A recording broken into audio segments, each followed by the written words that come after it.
So bila kita tetapkan 2 vaksin baru boleh masuk masjid, kata kerajaan kata tak wajibkan, tapi kenapa mesti buat syarat macam tu? Serupa macam wajibkan. Yalah, memang tak wajibkan, betul. Tuan-tuan, kerajaan kita ada paksa tak kita ambil SPM? Tak ada. Guangzhou tak nak ambil SPM, selaba dia je. Betul tak?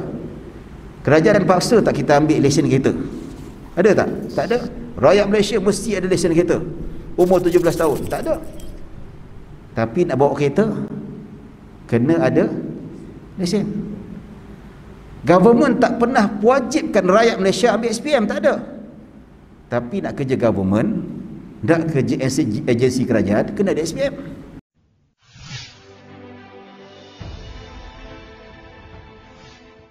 Assalamualaikum warahmatullahi wabarakatuh. Alhamdulillah nahmaduhu wa nasta'inuhu wa nastahdihi wa nastaghfiruh wa na'udzu billahi min shururi anfusina wa min sayyiati a'malina. Man yahdihillahu fala mudilla lahu wa man yudlil fala hadiya lahu.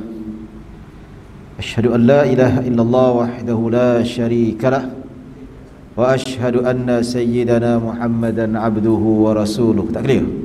Boleh ya? Allahumma salli ala sayyidina Muhammadin abdika wa rasulika an-nabiyyil ummi wa ala alihi wa sahbihi ajma'in. Subhanaka la ilma lana illa ma 'allamtana innaka antal alimul hakim. Rabbi syrah li sadri wa yassir li amri wahlul 'uqdatan min lisani yafqahu qawli. Amma ba'd. Alhamdulillah thumma alhamdulillah.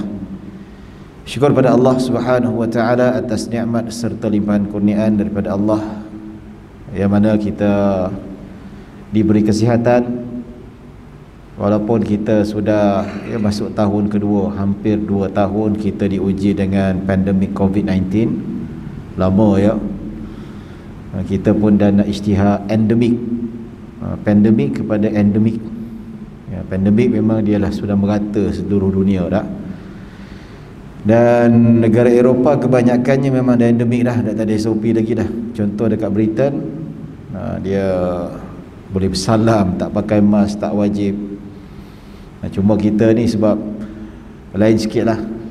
Eropah ni macam Britain, dia negara pengeluar vaksin, boleh dikatakan dia boleh sampai ke tahap herd immunity lah. Kita ni baru, yang dewasa baru mencapai 81. PM kata kalau mencapai 90%, baru boleh kita dapat pergi ke merentas negeri, kata PM lah. Tapi benda ni tengok keadaan. Kadang-kadang orang kita ni bila orang politik cakap dipegang terus. Tapi orang politik ada kata-kata yang boleh kita pegang dan ada tak boleh pegang. Dan kita pun tak semestinya semua kalau dipegang tiba-tiba tukar keputusan, kita kata ni main politik ya. Kena sangka baik sikit lah tuan-tuan, kena sangka baik sikit. Sebab apa? Kadang-kadang disebabkan keadaan berubah, keadaan berbeza. Dulu okey, lepas tu bila tengok walaupun dah 90% masih lagi tertakluk kepada keadaan, tertakluk kepada suasana, yang mana pemimpin tu dia nak tengok keadaan, yang mana keadaan tu perlu dilihatlah sejauh mana keberkesanannya, sehingga tidak memberi efek kepada masyarakat, terutamanya di kalangan warga. Yalah, bukan kata zaman sekarang ni COVID-19 ni dia boleh dikatakan tak kenal umur lah. Masa mula kita kena COVID-19 tu, kematian tu kita boleh tahu dia biasa yang average umur 60 tahun ke atas, ataupun yang ada penyakit kronik seperti penyakit 3 serangkai dan seumpamanya. Tapi sekarang tak lagi tuan-tuan ya. Berapa ramai yang meninggal dunia umur 20-an pun ada, 30-an pun ada. Tempat saya bertugas ada seorang pegawai, pembantu pegawai hal ehwal agama, umur 30 tahun. ya, COVID-19 fighter, tapi dia kecundang juga, Allah lebih sayangkan dia, meninggal dunia. So benda bukan boleh kita buat main-main. Dan kita bersyukur, alhamdulillah, tuanku pun dah benarkan jemaah yang lebih ramai, termasuklah solat berjemaah kalau di masjid boleh 300 orang. Kalau surau Jumaat, solat Jumaat aja 250, solat fardunya 200 orang.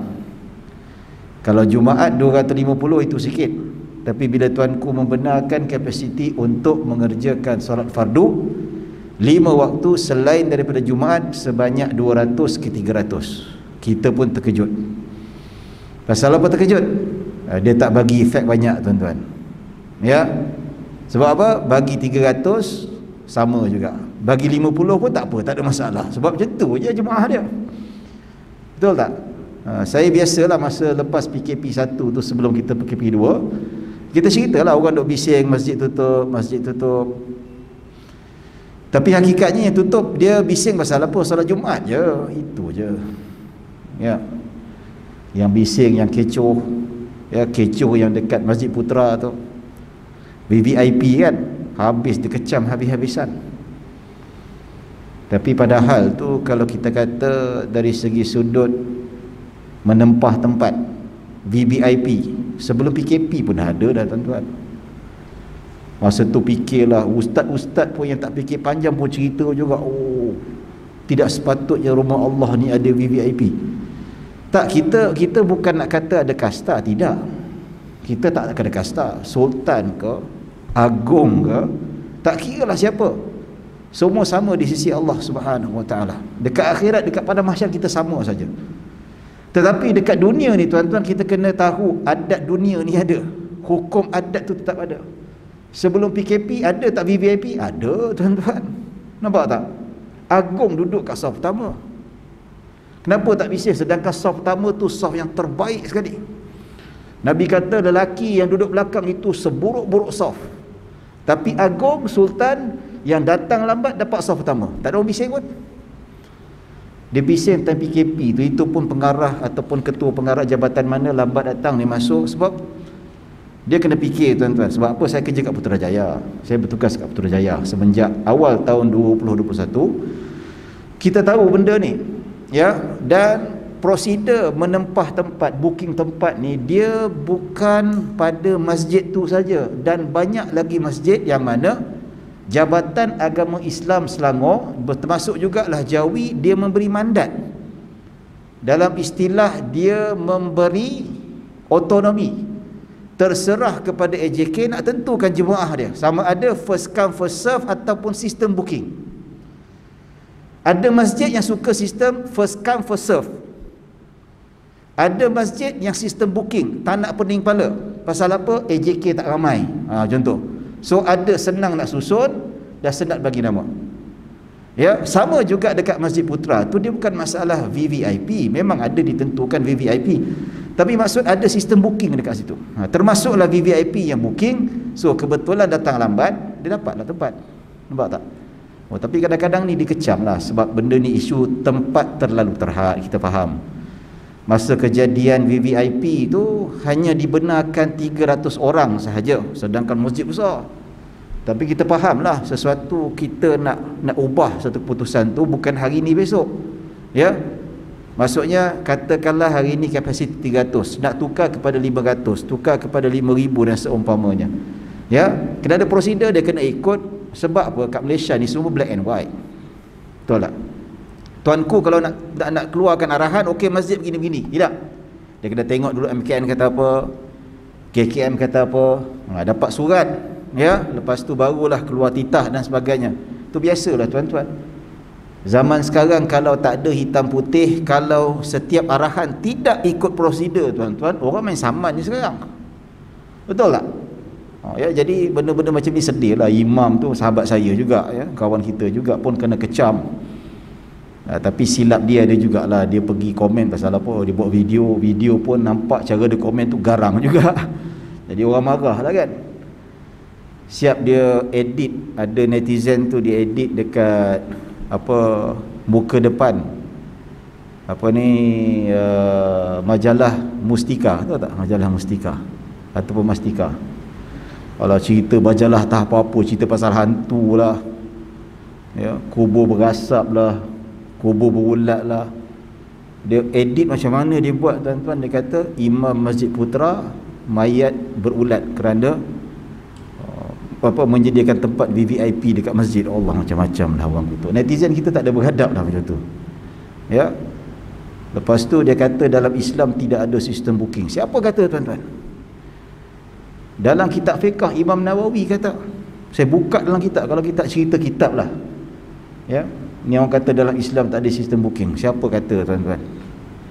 Buka kitab Al-Majmu' ada. Ini maksudnya bukanlah kita mengkastakan seseorang, tidak. Tapi kita lihat dari segi sudut hukum adatnya. Macam saya pun ada sistem booking ni, nampak? Sampai-sampai dah dapat ustaz dah. Orang datang dapat sistem booking.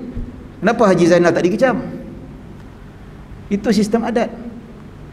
Dok ada ustaz yang dok bantai sistem VIP ni, dia kata, okey, aku nak tanya engkau. Satu hari nanti kau pergi ceramah, tempat parking kau orang ambil. Apa perasaan kau? Marah dia. Ya, sistem booking juga tu. Zaman sahabat Nabi SAW diriwayatkan bahawa dekat Masjid Nabawi tu pada malam Ramadan ada banyak kain putih. Orang tak ada kain putih. Pasal apa? Semua duk booking tempat. Berlaku pada zaman sahabat, berlaku pada zaman tabi'in. Contoh Ibnu Sirin, dia nak book tempat soft depan dalam Ramadan, dia hantar budak kecil, kau pergi dulu ambil tempat aku, nanti aku datang, aku ambil tempat dia. So bila Ibnu Sirin, ulama besar tabi'in, guru kepada Imam Bukhari. Siapa tak kenal Imam Bukhari? Imam Bukhari, oi, dahsyat Imam Bukhari. Tok guru dia siapa? Imam Ibnu Sirin, ulama salaf. Style dia akan hantar budak kecil 7-8 tahun, bookingkan tempat dia. Dia bagi upah lah, kan, pergi tempat dia. Dia datang lambat, sampai masuk masjid, budak tu bangun, dia ambil tempat budak tu. Ulama salaf, ulama hadis mengamalkan sistem booking. Dan ketika itu ulama ketika itu tak ada siapa pun menghalang, tak ada siapa pun marah. Maksudnya memang ada rentetan amalan-amalan sahabat diwarisi dan sebagainya, ya. Jadi benda tu ada kalau kita letak sesuai pada tempatnya. Cuma dia jadi isu bila orang marah lah, tempat terhad, ya, kita faham lah tuan-tuan, ya. Tapi yang tak sedap tu video tu, dia kata kasta lah apa, itu fitnah bukan apa, tak baik juga sebenarnya, ya. Sebab itulah berdasarkan amalan Imam Ibnu Sirin itu, Imam Nawawi sebut dalam kitab Al-Majmu', berdasarkan amalan salaf. So Imam Nawawi kata boleh book tempat dalam masjid. Tak salah lah. Cuma kita ni berpada-pada lah tuan-tuan, ya, berpada-pada. Dan bila kita nak hidup ni mesti mengikut realistik, ya. Jangan kita nak fikir cerita macam ustaz duk bantai, tapi bila orang ambil tempat dia parking, marah pula. Tak realistik tuan-tuan, betul tak? Yalah, biasa tengah marah dia terlupa lah, kan, ya. Jadi musim tu kecoh. Dan tetapi alhamdulillah Tuanku Sultan dah meluaskan kapasiti lebih banyak, ya. Wilayah pun insya-Allah besok akan dapat perkenan Tuanku untuk diluaskan lagi jumlah jemaah untuk solat berjemaah dan Jumaat ikut kapasiti sebenar. Kalau dewan tu penuh dengan luar sekali, katakanlah sini berapa, 300 campur luar sekali, macam tu, ya. Berita yang baik. Dan begitu juga dapat kita melayari kuliah-kuliah majlis ilmu seumpama ini. Alhamdulillah, ini satu kemuliaan yang Allah berikan kepada kita, maka kita patut bersyukur pada Allah. Alhamdulillah. Cuma macam biasa, kita kena berhati-hatilah. Kita kena berhati-hati, masih lagi jaga polisi, masih lagi jaga SOP tuan-tuan, ya. Dan bab kata orang ni, bila kita mengkaji, kita dapat tahu sebab adik kepada COVID yang lain. Dia ada COVID-19 ni, coronavirus ditemui pada tahun 1924. Lama dah. Tapi dia ada adik-adik. Yang paling muda sekali COVID-19. COVID-19 sebab dia timbul pada 2019 dekat China, dekat Wuhan sana tu. Ya.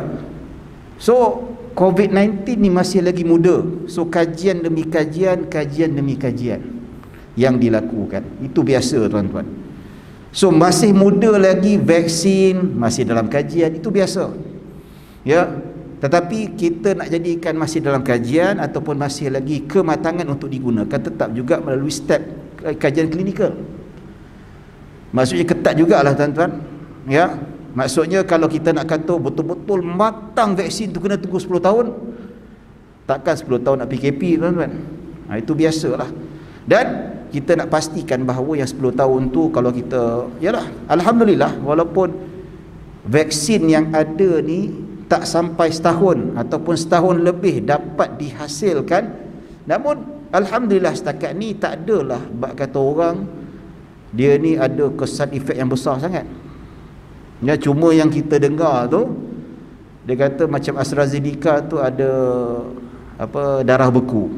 Mula-mula tu lah, lepas tu ada negara Eropah yang tarik, lepas tu tak tarik balik, dibenarkan balik. Ya. Macam saya AstraZeneca tu nak daftar tu, ya Allah, takut otak beku dan sebagainya. Alhamdulillah lepas 2 dos kita pun rasa, yalah, mula-mula demam sikit tu ada. Ya, itu biasalah, pening sikit, isteri saya lemah badan, itu biasalah, alhamdulillah. Tapi ini semua usaha untuk kita sampai ke arah yang mana?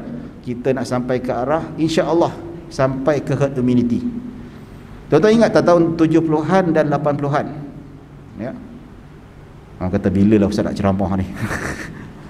Tak ada kita ceramah, kita nak ceritakan tentang Allah bagi nikmat, kita kena berjaga jugalah tuan-tuan. 70-an 80-an kita tak pernah ada tak dengar budak yang tak kena demam campak. Susah. Mesti ada. Saya kena, adik saya kena, adik-beradik saya kena. Boleh katakan kalau Tuan Haji Zaid pun kena. Semua kena. Sekarang ni demam campak jarang-jarang. Kadang-kadang susah nak jumpa. Anak saya pun tak kena. 3 orang tu je susah. Pasal apa? Sebab ada vaksin. Sebab tu pakar perubatan mengatakan bahawa demam campak ni boleh dikatakan hampir, dia masih ada tapi hampir pupus. Dekat sebahagian negara Eropah tuan-tuan, ada yang demam campak tak ada lagi dah. Ni kesan imun. Apabila vaksin disebarkan secara meluas, maka penyakit tu boleh jadi pupus. Sebab tu kita perlukan populasi yang ramai, sekurang-kurangnya 80%. Tapi sekarang kita 81 dewasa saja. Dia tak termasuk kanak-kanak. Kalau ikut betul, kita tak sampai 50% lagi. Sekarang ni operasi untuk menyebarkan vaksin untuk remaja pula. Mungkin lagi tinggi lah tuan-tuan. Ya, jadi kalaulah mencapai populasi yang ambil vaksin tu 80% sekurang-kurangnya, insya-Allah maka penyakit tu dapat dikurangkan. Lama-lama dia boleh jadi pupus. Itu yang dimaksudkan. Ya. So bila kita tetapkan 2 vaksin baru boleh masuk masjid, kata kerajaan kata tak wajibkan, tapi kenapa mesti buat syarat macam tu? Serupa macam wajibkan. Yalah, memang tak wajibkan, betul. Tuan-tuan, kerajaan kita ada paksa tak kita ambil SPM? Tak ada. Guangzhou tak nak ambil SPM, selamba dia je. Betul tak? Kerajaan paksa tak kita ambil lesen kereta? Ada tak? Tak ada. Rakyat Malaysia mesti ada lesen kereta. Umur 17 tahun. Tak ada.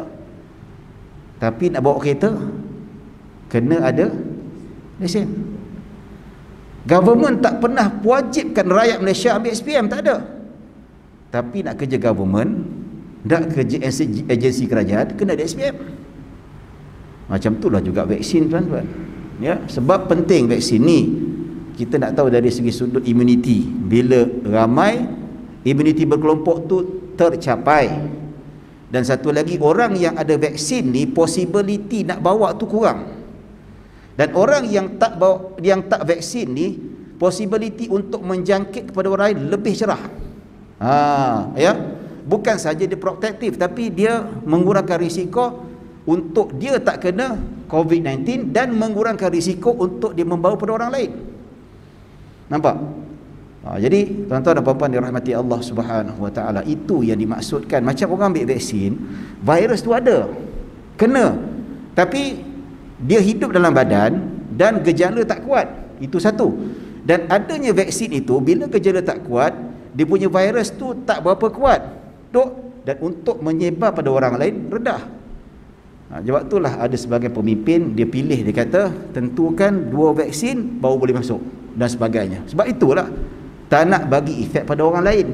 Ya, macam Pahang kata nak masuk masjid tak perlu ada vaksin pun tak apa. Itu terserah, sebab ini kuasa negeri. Kuasa negeri. Kita Selangor ikut Sultan Selangor. Pahang ikut pemangku Raja Pahang. Itu biasa. Jadi kita kena terima dan terima hakikat, insya-Allah ini usaha dan sebagainya, supaya apa, kita dapat sampai tahap yang mana kita sama-sama kerjasama untuk dapat kehidupan yang kita rindukan dulu, tuan-tuan. Kita nak mengharapkan, mungkin tak secepat mungkin makan masa 6 bulan lagi kita nak rapatkan saf, betul tak? Kita pun nak dengar balik imam kata sau sufufakum fa inna taswiyatas saf min tamamis solat. Kita rindu nak dengar tu. Rapatkan saf, dah lama tak dengar imam cakap macam tu. Ya, dan kita pun rapat bahu-bahu pun lama kita tak buat. Jadi ke arah tu kita kena usaha, dan kajian demi kajian terus dilakukan. Dan sekarang ada vaksin booster pula. Ya, ada pula bising dia kata, alah, kan dulu 2 dos saja, tapi kenapa nak kena ada booster? Sebab memang COVID-19 virus dia sangat kuat. Meninggal dunia, tuan-tuan. Orang muda yang imun dia kuat, yang sistem imun dia kuat. Ya, bak kata orang tu vitamin kuatlah dalam badan dia pun meninggal dunia, tuan-tuan. Jangan main-main. Ya, orang muda yang ditidurkan meninggal dunia. Samalah satu staf tempat saya bekerja ni, tuan-tuan. Ya, penolong pegawai hal ehwal agama, umur 30 tahun. 30 tahun meninggal dunia. Kita pun tak sangka, badan sihat walafiat, tak ada sakit, tak ada apa. Ya, wallahu alam, ada kecing manis tak tahulah, tapi biasanya umur 30 tahun tak adalah, jarang-jarang lah ada 3 serangkai tu. Ya tak perasan, kita tak tahulah apa di sebaliknya, tapi wallahu alam. Tapi itulah, bila ada vaksin booster ni, itu namanya dia adalah kajian demi kajian untuk menambah baik, untuk menambah kuat. Kalau 2 dos tidak mencukupi untuk betul-betul prevent ataupun protect kita daripada virus yang sangat kuat tu, maka kajian selanjutnya untuk dilakukan. Itu biasa, tuan-tuan. Ya, ilmu sains ataupun dunia sains itu biasa. Dalam bidang kefatwaan pun, bidang fatwa pun, kalau kita kata memang dia boleh berubah. Contoh, kalau di bidang fatwa, kami di bidang fatwa, tuan-tuan, bila kita kata boleh tak kalau makmum solat dekat luar pagar, kita kata tak sah. Dalam kitab mazhab Syafi'i tak sah kalau solat di luar pagar. Tapi bila musim Covid, kita tengok ramai yang solat Jumaat luar pagar. Kita pun nak kata tak sah pun tak sampai hati. Nampak tak betul? Ya, patut yang kat luar tu balik rumah lah sembahyang Zuhur. Apa takut? Kalau takut benda tu tak dapat, pemerintah tak izinkan, biarlah pemerintah tanggung. Kat akhirat kita tak ditanya, tuan-tuan. Tapi tak apalah, dia solat Jumaat kat luar pagar sana. Ya. Tapi kita kata dalam musim pandemik, masa meeting AJK Fatwa, Datuk mengatakan, dan ahli jawatan kuasa perunding syarak, dia katakan di dalam musim Covid, mereka yang solat di luar pagar hukumnya sah tetapi makruh. Sah tetapi makruh, berpandukan pandangan mazhab Hanafi dan Maliki. Tetapi makruh. Makruh apa? Luput pahala jemaah, kurang pahala jemaah dia. Jauh, sebab apa jauh? Kalau mazhab Syafi'i lagi tak sah. Kalau pendapat tu kalau kita war-warkan, hatta bukan di musim pandemik, orang boleh solat berjemaah dekat rumah. Kalau sembahyang jemaah kat rumah, apa nilai berjemaah, tuan-tuan? Pasal apa kat rumah? Mikrofon dengar. So mikrofon dengar, dia boleh tahu perpindahan imam. Kalau kita duk promosikan pendapat mazhab Hanafi, orang sembahyang jemaah kat rumah. Tapi kena ingat, mazhab Hanafi kata memang sah, tetapi Imam Hanafi kata makruh. Makruh apa? Sah tapi pahala jemaah tak ada. Serupa, tak payah baik seorang-seorang. Nampak tak? Samalah isu masyarakat kita yang pernah saya cerita, yang pergi umrah kan. Pergi umrah, yang hotel Clock Tower tu, Safa dah semua tu, bukan sembahyang dekat dalam Masjid Nabawi. Sembahyang dalam hotel, surau tu. Pasal apa? Dengar. Jemaah saya tanya, Ustaz, sah ke sembahyang dalam hotel tu? Mazhab Syafi'i tak sah. Pasal apa? Laluan tu mesti membelakangi izwirar and itaf. Lepas laluan untuk sampai tu perlu membelakangi kiblat. Lepas tu tak nampak imam, tak nampak makmum yang nampak imam. Banyaklah ikut syaratnya tak sah. Ya, tapi ada ustaz tu kata mazhab Maliki sah. Yes, mazhab Maliki sah. Tapi mazhab Maliki kata apa? Makruh. Luput pahala jemaah. Maksudnya yang semai kat hotel tu, okey, pakai mazhab Hanafi fine. Mazhab Maliki kata fine, yes, sah. Solat berjemaahnya. Kalau Syafi'i tak sah, kena qada balik. Tapi tak apalah, khilaf ulama. Tapi mazhab Maliki, ya, Al-Imam Ad-Dardir rahimahullahu taala, ulama besar mazhab Maliki, sembahyang macam tu tak pergi Masjid Haram, hukum dia makruh. Makruh apa? Luput fadilat 27 kali ganda. Baik solat seorang-seorang kat rumah, serupa tak payah. Ini saya cakap kan, jemaah saya masa pergi umrah jangan sembahyang kat hotel, kecuali sakit, tak tahan sangat. Pergi awal ni, bayar 7-8 ribu, bukan sembahyang dalam Masjid Haram, kat hotel. Buat apa? Buang duit je, menghabiskan boreh. Betul tak? Jadi bila kita cerita tentang saintifik, ada dapatan kajian baru. Dulu kata 2 saja, sekarang 3. Biasalah tuan-tuan, itu penemuan sains, kajian demi kajian, untuk menambah baik, memulihkan lagi. Dan vaksin yang ada ditambah lagi, kurangkan lagi, tidak mahu ada, kalau boleh tak nak ada side effect. Kajian masih jalan, tak dia macam tu saja. Macam juga fatwa sembahyang luar pagar awalnya tak sah, tapi disebabkan musim pandemik ramai yang solat kat luar, dan peruntukan khilaf tu ada, disebabkan jemaah tak boleh nak solat Jumaat, tempatnya terhad. Maka Datuk Mufti kata, dengan persetujuan ahli jawatan kuasa fatwa, pakar-pakar belaka, pakar syariah ada, pakar usul fiqh ada, profesor pun ada, kata tak apa, dalam hal ni musim pandemik saja kita gunakan pendapat mazhab Hanafi, sah. Ya, tetapi kalau boleh masuk dalam, masuk dalam. Kalau tidak, dia akan kekal hukumnya makruh. Ya, luput pahala jemaah tuan-tuan. Yalah, kalau kita tak kata sah, kalau kita betul-betul stick dengan mazhab Hanafi, Syafi'i dalam hal tu, maksudnya solat kat luar tu kena qada lah balik zuhur dia. Kesian pula, nanti marah pula. Ya, netizen ni kita kata sikit macam tu, habis dia serang kita tuan-tuan. Betul tak? Netizen ni dia pakar segala-galanya. Kalau isu undang-undang, dia akan cerita pasal undang-undang. Isu politik, dialah pakar politik. Isu agama, dialah mufti. Betul tak? Betul. Datuk Mufti wilayah cerita pasal merentas negeri hukumnya haram. Kalau ikut kaedah, dia tak keluarkan fatwa diwartakan, cuma dia keluarkan pandangan mengikut pandangan peribadi dia. Sebab apa? Apa saja pandangan yang keluar di meja ceramah itu bukan fatwa yang diwartakan, walaupun seorang mufti. Kalau ikut polisi, kita kena faham, yang dinamakan sebagai fatwa adalah satu isu tu dibawa ke dalam perundingan ahli-ahli jawatan kuasa perundingan syarak wilayah persekutuan. Selangor pun macam tu juga. Sebab apa saya nak terangkan bahawa dalam institusi kefatwaan dia kena bezakan. Mufti bercakap di meja ceramah dan mufti bercakap atas wakil AJK perundingan syarak. Dia berbeza tuan-tuan. Nampak? Di meja ceramah, kalau ada tulis dekat Facebook, itu pandangan peribadi, bukan fatwa yang diwartakan, bukan yang dikuatkuasakan. Ya? Tapi kalau isu tu dibawa dalam majlis perundingan syarak, contoh macam kita nak tentukan sah ataupun tidak, sebab apa? Duk menteri minta tolong pastikan sah ke tak sah. Orang gelisah ni. So buat fatwa. Di meeting, buat kajian kita paper, okey, ada mazhab kita macam ni. Last-last sepakat seluruh ahli jawatan kuasa syarak telah menentukan bahawa yang solat di luar pagar itu adalah sah mengikut hukum mazhab Hanafi, dan hanya dibenarkan untuk pakai di musim pandemik sahaja. Kalau dah tak pandemik dan tempat sudah dibuka luas, tak boleh lagi dah, dia kena masuk dalam dan saf kena bersambung. Kecuali kalau penuh sangat sampai ke jalan raya, itu tak apa, maksudnya saf bersambung tak ada masalah. Ya, katalah penuh kan, bersambung-sambung sampai dekat Ampang pun tak apa juga, asalkan bersambung. Itu. So kajian tuan-tuan, itu namanya kajian. Dan Tak apa, tak buka kitab tak apa Tuan Ji malam ni ya. Kita ceritalah sembang-sembang pengalaman berapa bulan dah tak cerita ni tuan-tuan.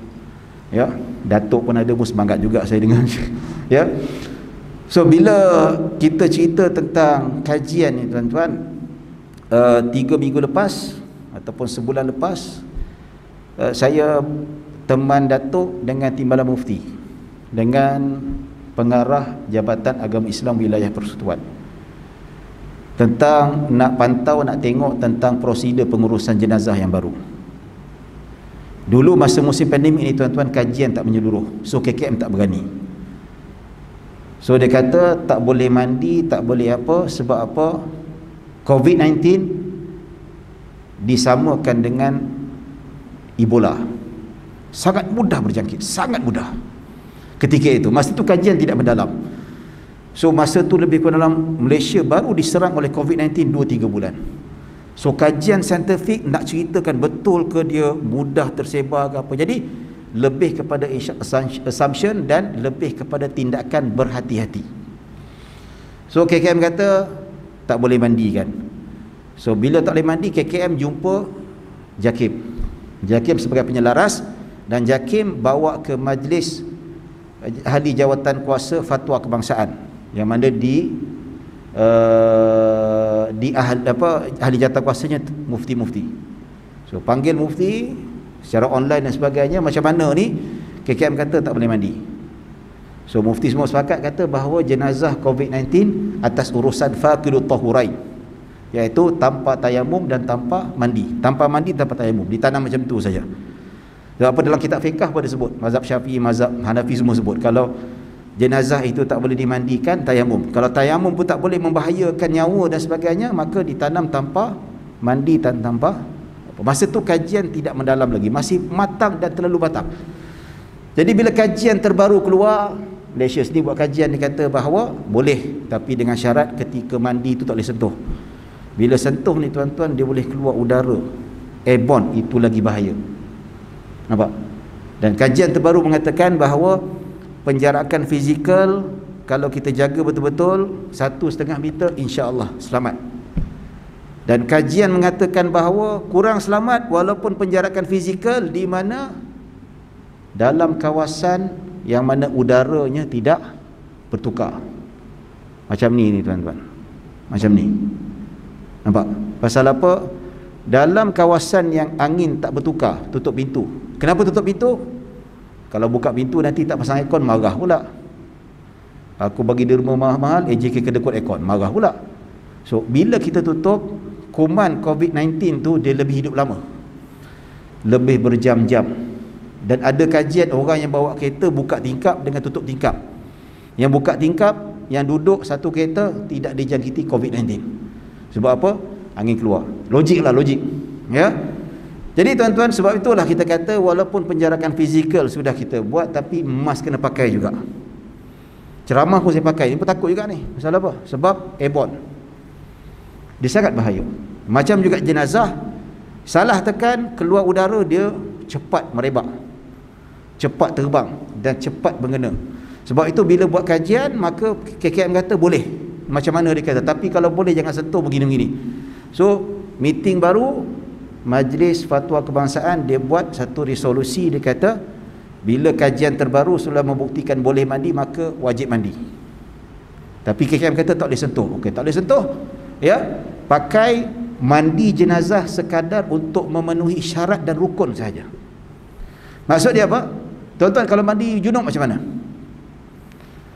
Kita tak tahu mandi junub. Mandi junub simple.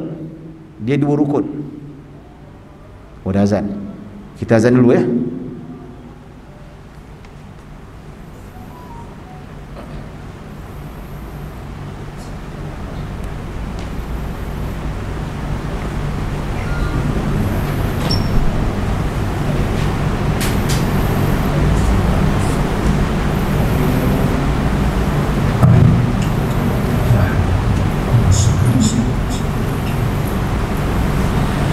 Allahu Akbar, Allahu Akbar,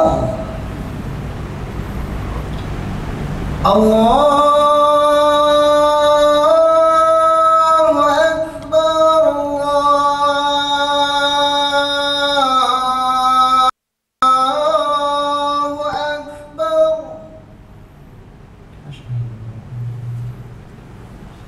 أشهد أن لا إله إلا الله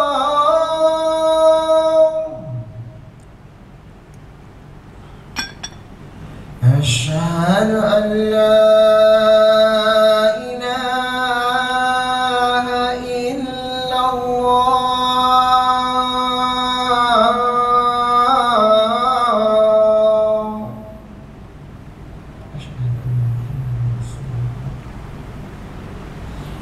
أشهد أن محمدا رسول الله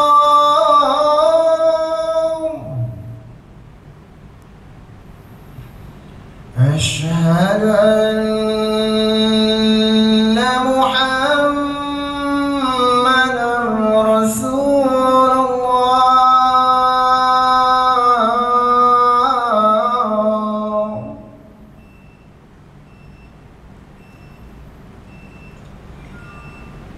حي على الصلاة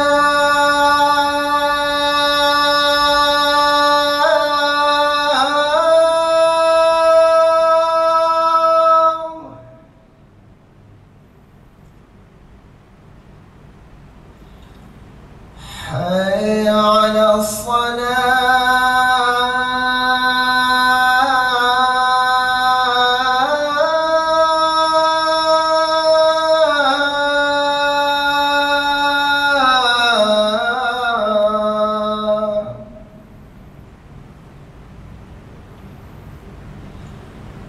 حي على الفلاح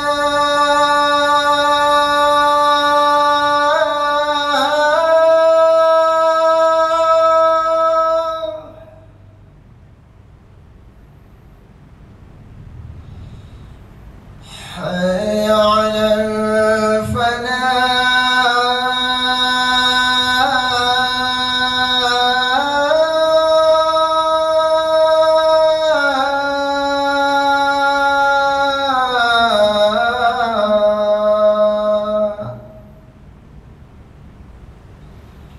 الله أكبر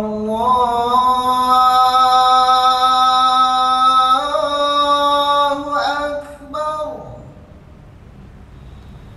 لا إله إلا الله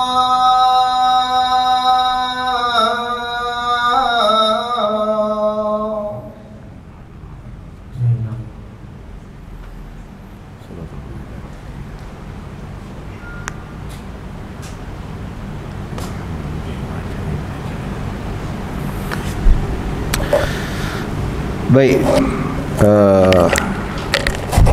tuan-tuan dan puan-puan dirahmati Allah Subhanahu. Testing satu.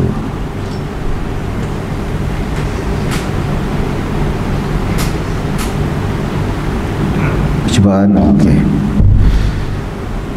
Jadi KKM kata kalau boleh jangan sentuh. Dia saintifik. Saya tak tahu nak cerita macam mana. Ketika hidup meninggal dia berbeza, tuan-tuan. Ni tanya pakar perubatan, tanya dia boleh jawab lah. Saya tak boleh jawab. Apa bezanya kalau ketika hidup boleh pegang, ketika mati tak boleh sentuh pula? Itu wallahu alam. Ya, memang KKM kata mandi jenazah tak boleh tekan-tekan. Dia kata mandi kena tekan-tekan ke? Dalam mazhab Syafi'i macam kita mandi junub. Mandi junub ni dia ada dua rukun saja. Pertama niat, kedua meratakan air seluruh badan.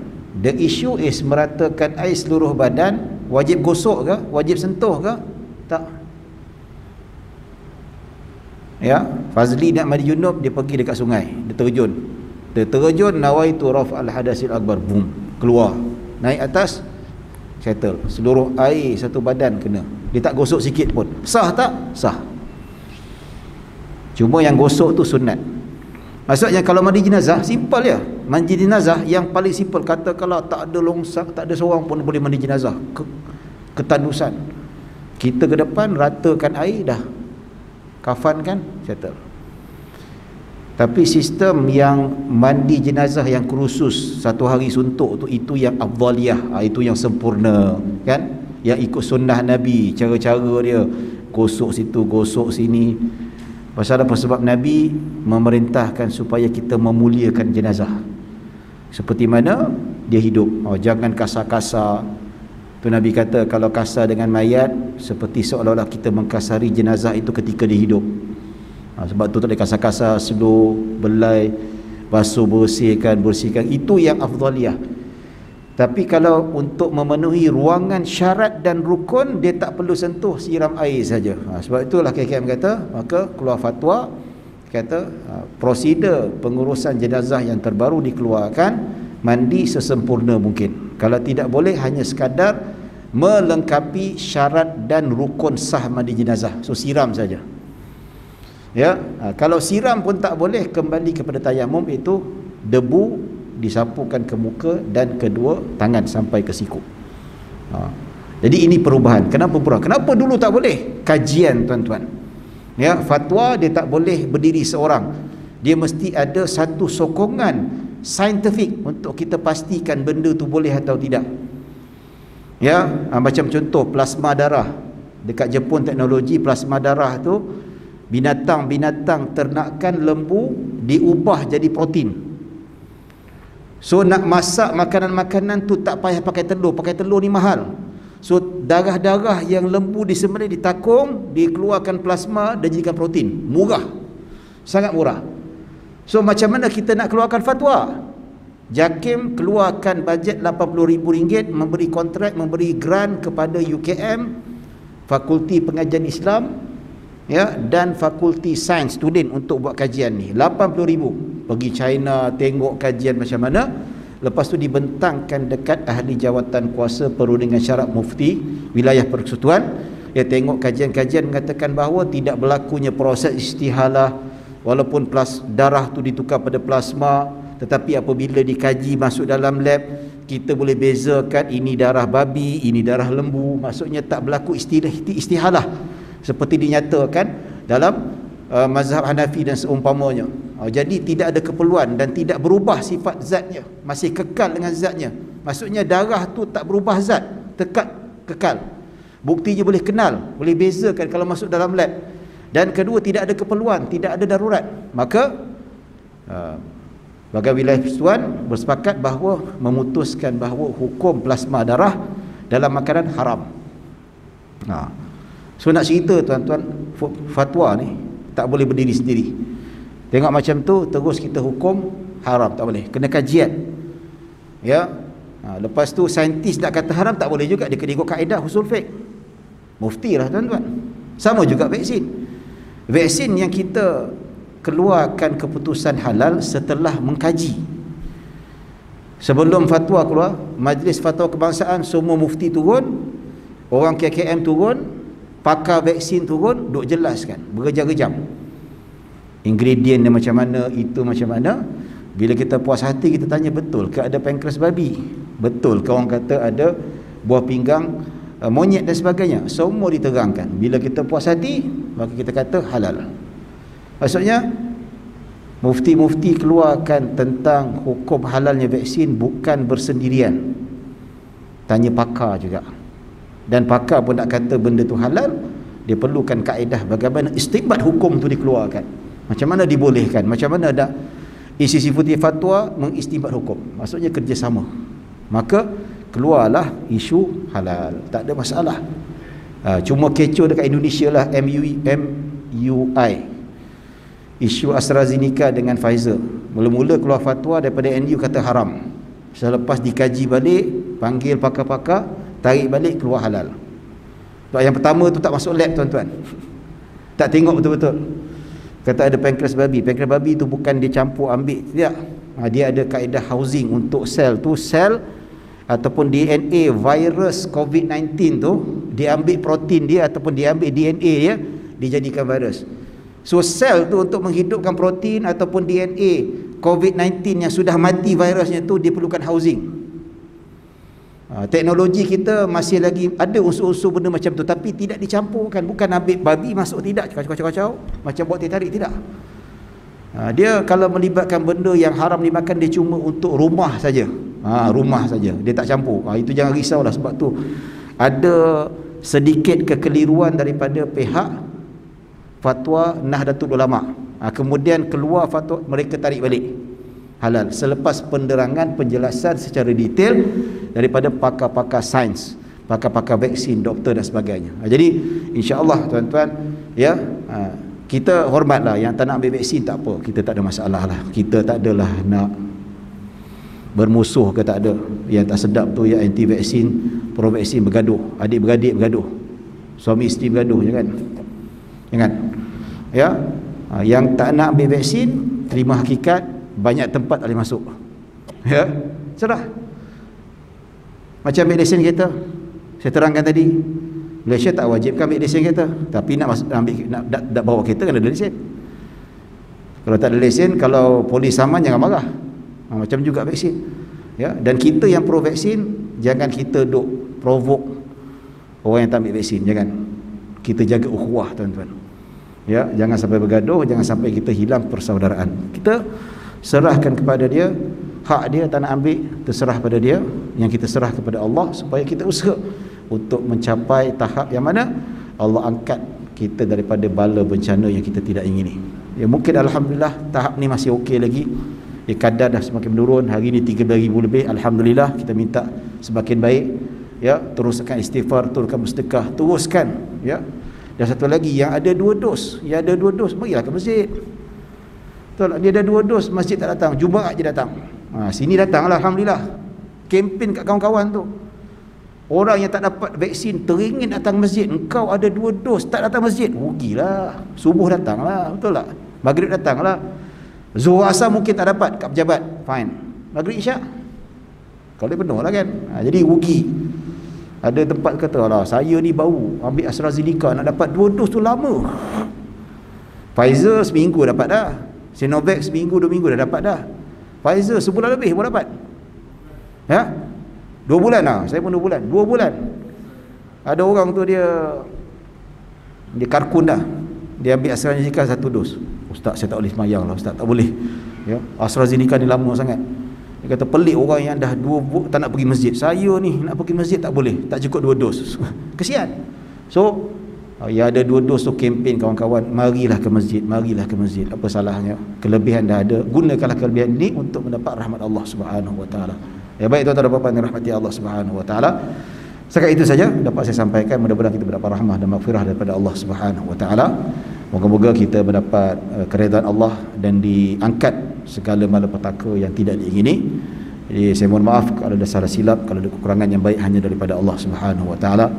Kesilapan kekurangan datang daripada diri saya sendiri. Aku qouli hadza wa astaghfirullahal azim li wa lakum wa lisairil muslimina wal muslimat wal mu'minina wal mu'minat. Bismillahirrahmanirrahim. Allahumma ja'al jam'ana hadza jam'a marhuma wa tafarruqana min ba'di tafarruqan ma'suma. Allahumma la tada' fi maqamina hadza dhanban illa ghafartah ولا هما إلا فرجت ولا دينا إلا قضيت ولا مريضا إلا شفيته ولا حاجة من حوائج الدنيا والآخرة إلا قضيتها يا رب العالمين. صلى الله على سيدنا محمد وعلى آله وصحبه وسلم. الحمد لله رب العالمين. السلام عليكم ورحمة الله وبركاته.